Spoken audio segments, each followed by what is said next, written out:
This is Fred Beck from Fred Exciting, proudly sponsored by Empire Five Stores. Today I'm very lucky to joined by Michelle Joy Phelps. Michelle, it's good to see you again. Last March is when I think I last saw you. How have you been in that time? Yeah, I'm good. How are you? Yeah, well, good. 20,000 subscribers today. We can finally hit it. Oh, congratulations. That's You're not good. many.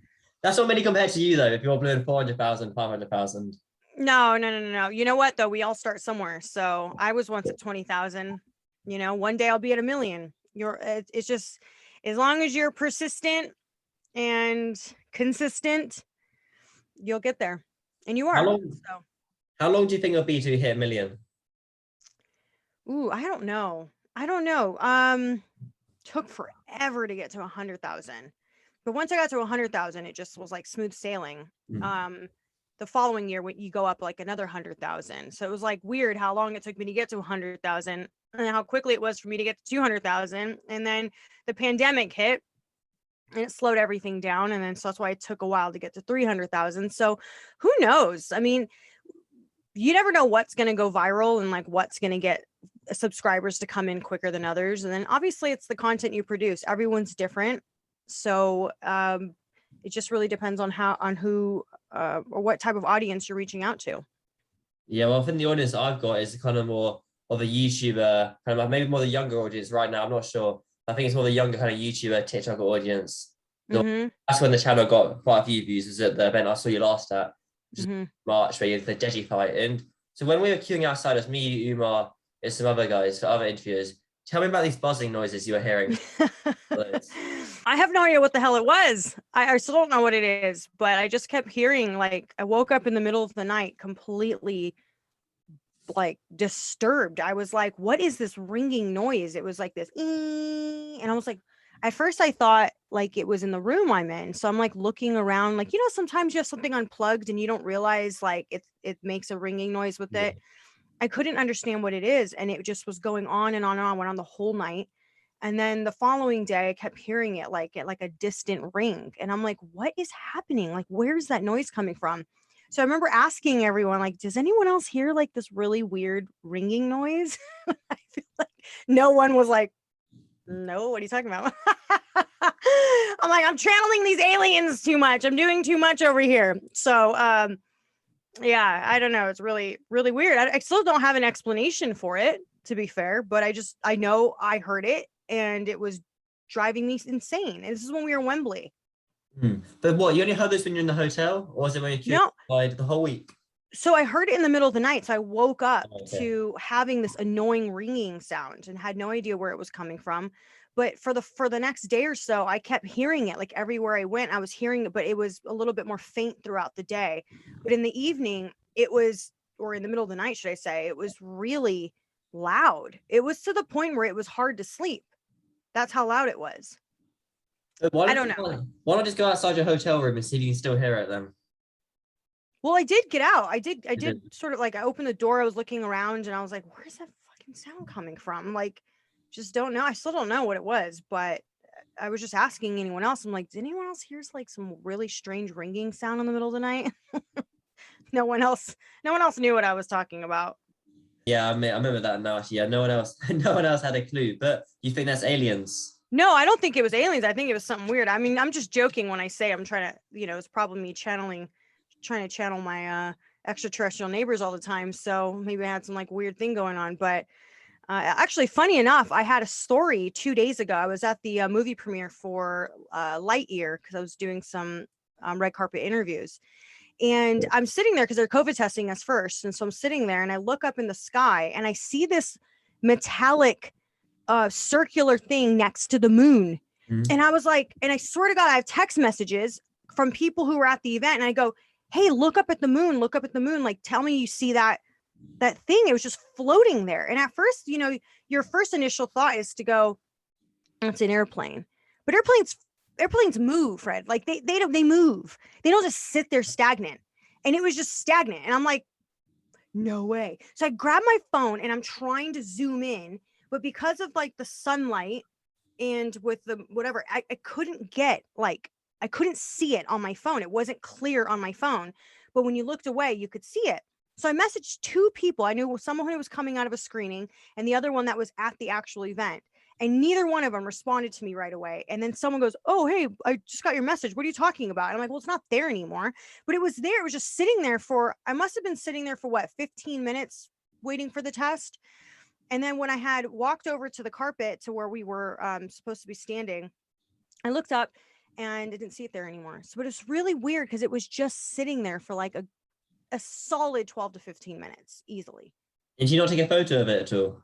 We couldn't. The problem with the phones, this is what I'm finding when I'm doing my UFO like hunting, right? When I go outside of Area 51 and do like my camping trips and shit. Like one of the things I'm realizing, and because Joe Joyce actually, he went with me recently. It was him, Shane from S Jam, Jess from S Jam. We all went and camped outside of Area 51. What was it, like a week and a half ago? And we all said the same thing. They're like, "Man, our phones just don't grab the detail. They're just not equipped to do that. It's so far away. Lighting, everything, the sun reflecting, everything. You have to have specific lenses for this sort of stuff." And I think that's why I really want to invest in better equipment to help me really get what I need to show people. Like there's like weird stuff going on. And I'm not saying it's little green alien men. I'm saying that there's just some weird shit going on, and I happen to see it a lot. Why do you think you happen to see it and not everyone else? That's actually, it's funny because it was some video I was watching, and they asked this person that. They're like, "Why do you think that you happen to see a lot of like things in the sky or just stuff going on?" And the person responded saying, "Well, I think it's because once you've seen it once, you look up more. So you're more inclined to look up than you are to look straight or down if you saw something in the sky once. So I tend to look up a lot, whereas most people nowadays are on their phones and they're always looking down or they're looking straight, right? Not often do you see people walking around looking up. It's just not. But I do that a lot now because I'm always seeing shit. So I think that's why. I don't think it's that I'm special or anything, or other people are more special than others. We're just more observant now of what's going on in the sky. Well, so from that, do you reckon before phones were invented in the early 1900s or before that, before 2000s, do you think people saw a lot more aliens then? Yeah, I do. Do you know what I find really interesting? And I've actually started talking about this on my podcast because I started a paranormal podcast, which I haven't aired yet, but I'm getting the episodes together.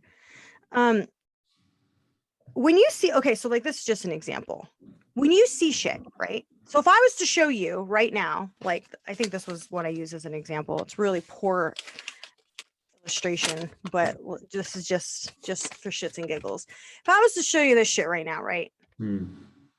And then I asked you, like you saw this walking by you, and then you couldn't use words to write it, but you had to say, draw what you saw.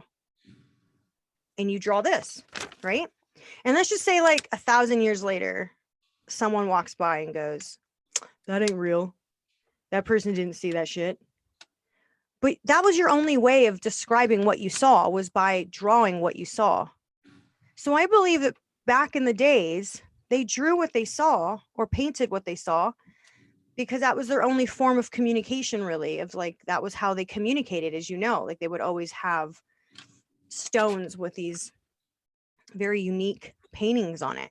So I just think that today we're dumbed down. I think we like to, a lot of us are very narrow-minded. We're like, "That's not real. That's not possible." I'm like, you also forget that we're like living on a floating planet in the middle of a galaxy. Like you also forget that too. Like there's no way we're alone. There's just no way. And plus the government's already confirming that these days.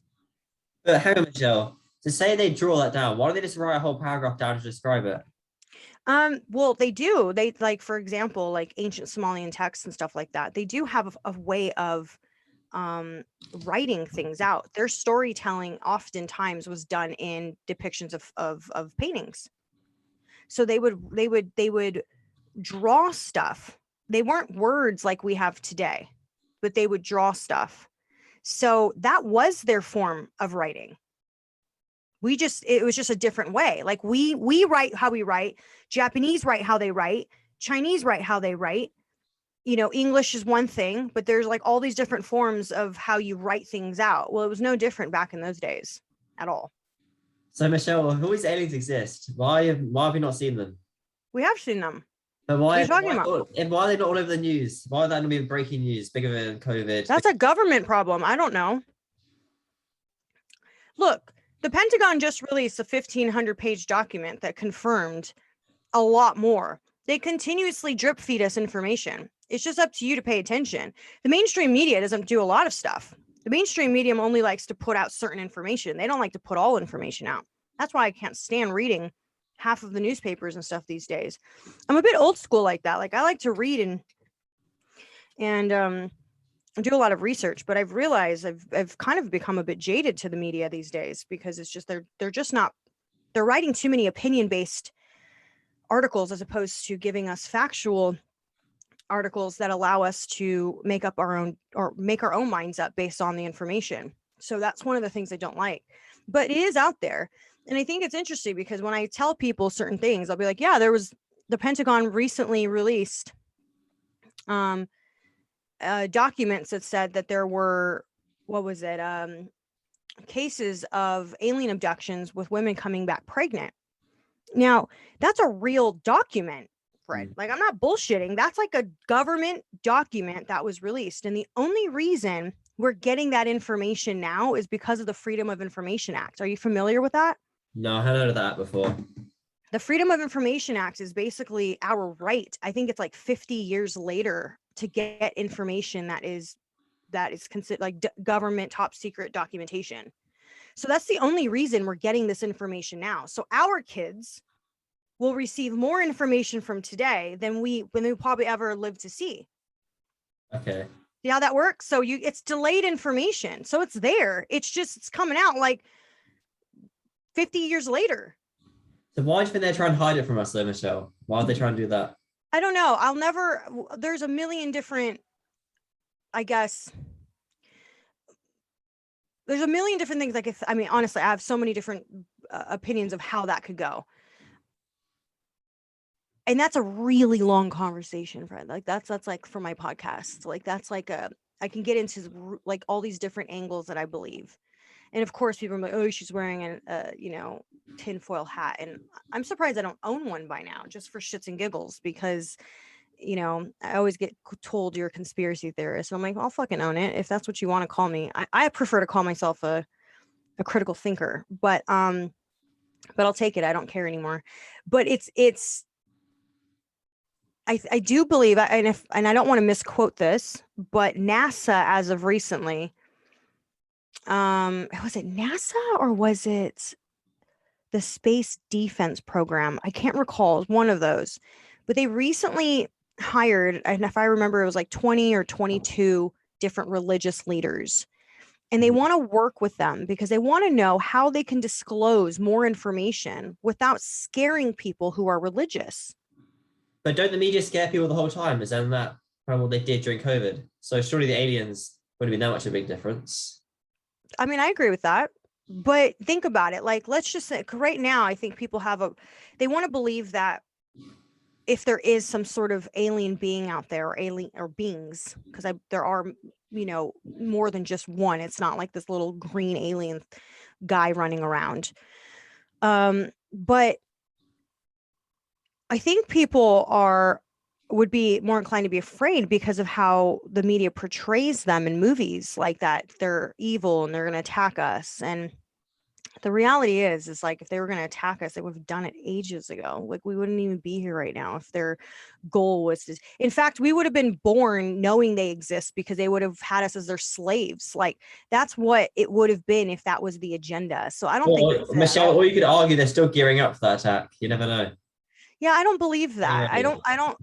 I think that they're not waiting thousands and thousands and thousands of years and just observing us from a distance or working with our government, because that's been another factual thing that has come out in documents. So again, I think it's really all up for interpretation, of course, but you can't deny the fact that the government has released the information. And if people are, quote, waiting for the evidence, I don't know how much more evidence you need. But then again, there's a lot of idiots out there. And I mean that with all due respect. There really are. They're dumbed down. They actually absolutely refuse to be open-minded.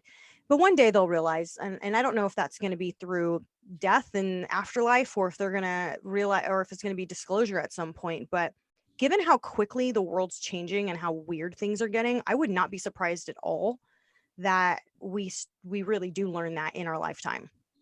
Do you think if aliens started invading or kind of started landing, maybe not like firing down, just landing, you just start videoing it and put it on YouTube channel? Oh, my mom jokes and goes, "Do you remember that movie Independence Day with Will Smith? Do you know, like, there was the girl that was on top of the building and she was like, Mm. had the signs like, welcome or whatever." She's like, "That's you." Yeah. I'm not afraid of, and like, again, like the reason why I even started my paranormal podcast is because I grew up in a haunted home. I've Really? experienced paranormal activity my entire life. Wait, tell me, this is quite interesting, Michelle. I didn't expect you to talk about this today. Tell me about your haunted house. Okay, so I mean, there's so much to say. I have so many stories, but I've come to find out literally like maybe 2 years ago. No, more than that. A couple of years back. But that the home that I grew up on was built on an Indian burial ground. Yeah. I didn't know that. So all this activity growing up was weird, but it was also kind of the normal thing. Like it was creepy, but I didn't know any different. It was just that's from my earliest memory. I was in a haunted house. So I have like a different type of outlook and fascination with it because of my personal encounters. Okay, that's quite interesting. An Indian burial ground. What age were you when you learned that? Oh, it was only a few years back. I'm 37 Oh now. wow. So what is that? Like maybe 34? I was 33, 34 when I found out that it was an Indian burial ground. Did And you the get only reason I did that found make that out, did that make a the only lot of reason, sense when you found out? huh? Did that make a lot of sense when you found out? Yeah. Like, Yeah, it did. And it's interesting because I remember going home and saying, "Hey, it was me and my friend Carla, and I said, "Hey, I'm gonna go stop at the house I grew up at." I don't know why. I just wanted to drive by it because I always drive by the like the town, but I never stopped in it since I was young. And so I stopped and I didn't tell her all the specifics because I knew she wouldn't want to go. But I said, "I just want to see this house I grew up at." And she was like, "Okay." So we get off, and then I see this guy and his son unloading groceries in his car, and they were living next door to the unit that I was living at. So I just asked, I got out and I said, "Hi." I'm like, "I know this is really random, but I'm just curious. Like I grew up in that house next door when I was really young, and um but was started experiencing like some like paranormal activity. Like, do you guys ever experience anything weird here?" And his face, it was like he had like this shocked look on his face, almost like frozen. And he's like, "Hold on one second." So he walks in and goes and gets his wife, and his wife comes out. And he goes, "Can you repeat what you just asked me?" So I did. And her face was just like stunned. And there was a girl standing off to her over her shoulder, about a teenage girl, maybe 15, 16, 17. And she said, "My sister, who is that girl, says that she sees a little girl peep her head through the door every night before bed." And I had mentioned that we had a little girl haunting our unit. So it was like confirmation for them that, oh my God, this really is happening. So if I don't know if they had experienced it or maybe just the daughter was or the sister was experiencing it, but I think that was confirmation for them to be like, shit, this really is some stuff going on in here. So we had like a bit of a talk about that. And then of course my friend who was with me was like, "You didn't tell me we were coming to a haunted house, by the way." Like, you didn't say that we were stopping at a haunted house. So I was just kind of telling them there were some like really weird things that were going on. And it was interesting. But yeah, I grew up experiencing ghosts all the time. And so when people tell me ghosts aren't real, again, to me, it's like, bro, there's nothing you can say that will ever convince me that that didn't happen, because it happened all the time. So it wasn't like a one-off thing where I had to like think about it and go, "That was a bit strange. I wonder what that was." Like, bro, I saw it right in front of me, like some ghosts in front of me. Like it's nothing you ever get used to. Don't get me wrong. I don't think anybody ever gets used to it. It's always creepy. But at some point you do start to recognize it as just like this is the way of life. Like, this is like how certain places are. They're just haunted. Yeah, that's kind of mad. That's quite interesting. Mm. Say the look on both the faces, both the dad and the mother's face. Sorry, but what was the scary thing you experienced when growing up in the house? Then I couldn't tell you on here because no one would believe me. I'll believe you, Michelle. No one would believe me. They'll think I'm crazy. And but I will say this: there was one encounter, and it was very demonic, and my brother and I saw it together. Yeah. So he is a witness to what we both saw. So it wasn't just me and my imagination. It was a real thing. And so I've experienced good spirits, evil spirits, angelic spirits. There's different forms of it, to be honest. Some of them don't bother you and you learn to just deal with the little clinks and movements and things.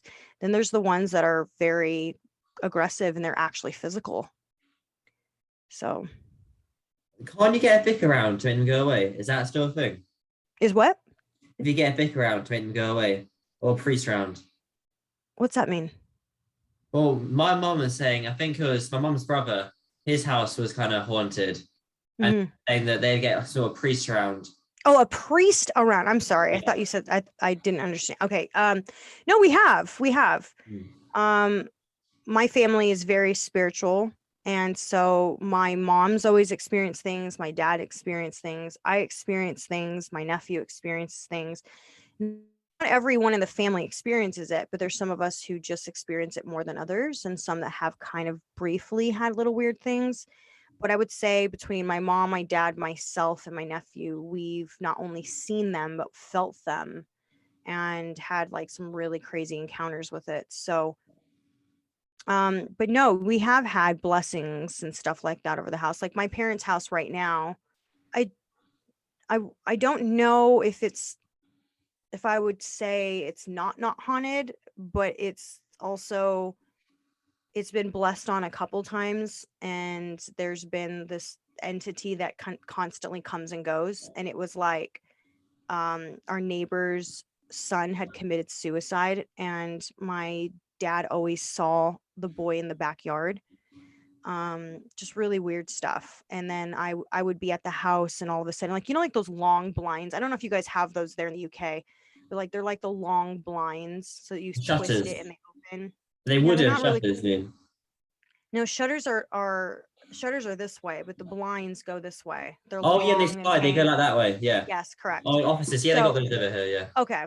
So there have been times where I'd be sitting in the living room, and it was like someone would take their finger and just go Right. across and then you would just Blimey. literally see it moving. And then the dog would go nuts and stuff. So stuff like that happened all the time at my parents' house, like really weird stuff. I would that happened once, and then all of a sudden I felt this really freezing touch to my face, and I was like, okay, I'm done. Like I would get up and be like, you need to stay away from me. So there's weird stuff like that happened. But my parents had the home blessed. I personally haven't encountered anything since being back at my parents' house, but at the same time, I don't know if that's because I've just sort of shut off the receiver, I guess, because if you're very open to hearing them and seeing them, they'll present themselves. I think that's the thing. But once you kind of shut it off and you're like, yeah, I'm good. I don't want to hear you. I don't want to see you. Stay away from me. I've noticed that kind of works for the most part. Not always, but it definitely, especially if they're not aggressive, they're just there then. And I don't know what the hell it all is. I don't know what it means. I do believe that there's a spiritual battle in the world between good versus evil. I do believe that exists. But to what degree, I don't know. We'll never know, I guess, until we pass over. Well, so when someone passes away, how do they become a ghost, or how do they go to another place? How does it work? No, we'll never know that. Yeah. We'll never know that. We won't know what it is. You hear different stories. I watch shows about people who had near-death experiences, and they talk about this peace and this light. And then there's some people who talk about there's this, heavy, dark feeling that they had, and they found themselves being dragged into a dark hole. Like you just don't know. We're never going to know fully until we experience it ourselves, which by that point will be too late to Blimey, talk about it. I don't understand being dragged into into a dark hole, blimey. Did you see like a flashback your whole life, like really fast? Is that what happens, you think? That's what people. That's some say they do. Some say they like almost like in a flash, they recall a lot of very specific memories. Other people say that never happened to them.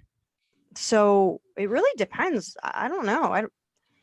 I'm not an expert on anything. I just know what I've experienced personally, and no one can ever take that from me. Blimey. Well, I don't want to get too creeped out. It's just very subject, but let's go to your most recent announcement. You obviously a movie premiere. You change the subject. You're a movie premiere. You mentioned it earlier, Disney one a few days ago. How was it interviewing kind of actors compared to boxers and combat sport people? I've done a couple of movie premieres now. This is my second Disney one, I believe. I love Disney's. They're fun. They always have like the best after parties. The difference is it's less technical. You can pretty much be so off the cuff and they roll with it. It's not always about just the film or I mean, you could talk fashion, you could talk about the latest rumors, you could talk about whatever you want. So it's very off the cuff, which I quite enjoy actually. So I interviewed James Brolin on the red carpet because he's in the film Lightyear. And I'm a huge James Brolin fan because I watched the show Fact or Fiction. Have you ever heard of that? No. You guys show it all the time in England, by the way. Well, how old is that show? It's super old, but it's like Unsolved Mysteries. I'm 18, Michelle, so I probably haven't heard of that. Well, to be fair, I didn't hear about it when I was young either, and it was happening when I was young, but it's one of those shows that still plays today. So it doesn't mean just because you're younger doesn't mean you haven't come across it. So like, bet you anything now when you're scrolling through your guide channel, you're going to see like Fact or Fiction. It's usually on the same channel that Unsolved Mysteries is on. So anyways, there's a show called Fact or Fiction. Honest to God, I recommend anyone watching it. I love it. I got so many of my friends to go, oh, I love that show. Like, that's so cool. So anyways, when he was coming down the red carpet, I was like, I have to interview this guy. And so I go and I interview him, and then I brought it up. I was like, so I've binge watched Fact or Fiction. And he was like, how old is that? Like, that was like so long ago. I'm like, I know. And he's like, well, where is it still playing? And I said, on this app called Tubi. And he's like, that's interesting. And so I was so excited because we were talking about, Fact or Fiction, if he would do it again. He actually said that he would, if they wanted to revive it, he would totally host that again. And anyways, so it's different. It is different. It's fun. You could talk about fashion. You can laugh about a bunch of things. So whereas boxing, it's a bit more technical, right? Like you have to really kind of be on top of like all the little details to really flow with the conversation, and know all of their previous opponents and rivals. And it's so much more different. So much more different. I actually have a friend, Fernando. He's in the entertainment sphere, and he's done a few bits and bobs for Behind the Gloves. And he said it is very different. It's a very, very different. Yeah. Going into boxing versus him being just a pro on the red carpets for entertainment. So it's very different. How'd you go about getting media accreditation or being able to interview people on the red carpet? How'd you go about that? I go through different outlets. So it's really like if them bringing me on to come do interviews. So it's no different than what we do now, except it's a different person hiring you. It's a lot harder to get into those red carpets than it is to a press conference in Boston, let's say that. Oh yeah. Yeah, a lot harder. Yeah, a lot harder. There's a lot more security. There's a lot more checkpoints. Like you got to go through like 4 different checkpoints before you even get to your where you needed to stand. And rightfully so. I mean, you're around these big A-list celebrities. They have to like filter out people who are there who have God knows what intentions. So, but it's fun. It's a lot of fun. And I'm actually going to be doing another one in 2 weeks. Next week, I'm on vacation in Florida. And then after that, I'll be going back to LA because there's a Marvel movie premiere that I'm going to be doing. Which one? Thor. Oh, hell yeah. That's it. So I'll be there for Thor. As well? Who knows? But I'll be happy if I get any of the lead because oftentimes there's 2 or 3 hosts at a time. So everyone sort of rotates. So it depends on how many people are there. So like, for example, I didn't get to interview Chris Evans for the main because quite frankly, like it's also going to go to a bit of a seniority thing too, isn't it? Like I'm the new girl on the block. I kind of have to like put my time in before I can get like the biggest celebrities. But as long we're rotating in and out. So the more celebrities that are there, the more odds I have to interview someone I want to interview because there's more to go around, as opposed to this last one. There wasn't that many, like there weren't very many additional guests aside from the animation cast.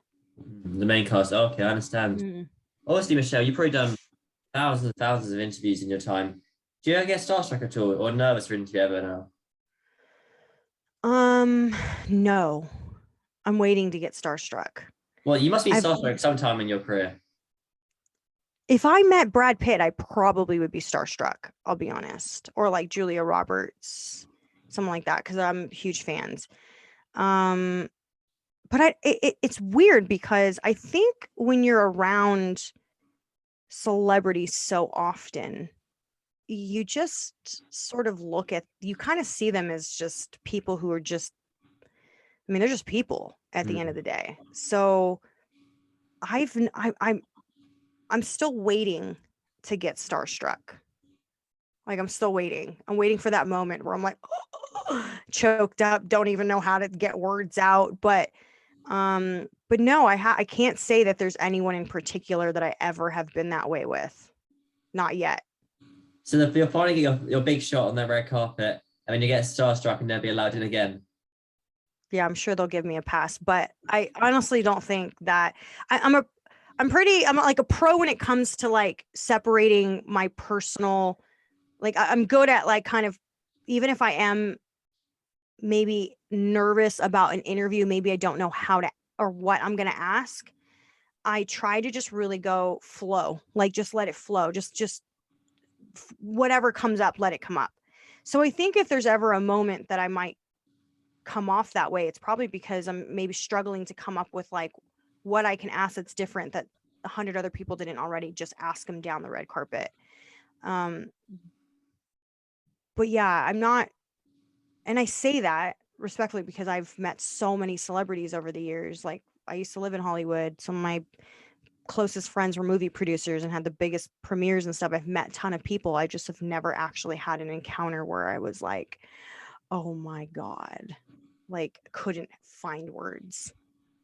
You lose your breath. Yeah, that's kind of mad, isn't it? Because you've met a lot of people, not just in the boxing world, but in the media world. Well, one day, Michelle, I guess you will be starstruck. But I can see on the Zoom there's only 4 minutes left, so I'll have to close this down. But what have you got? Well, apart from that Marvel premiere, apart from Thor, what else you got coming up in the near future? Taking an extended break, but I'm trying to take a break, but I keep getting pulled back into work on certain things. So I set next week to be very specific to, you know, to being on vacation. And I launched my OnlyFans, obviously, that I put out. So been doing a lot of photo shoots, putting content out there for that.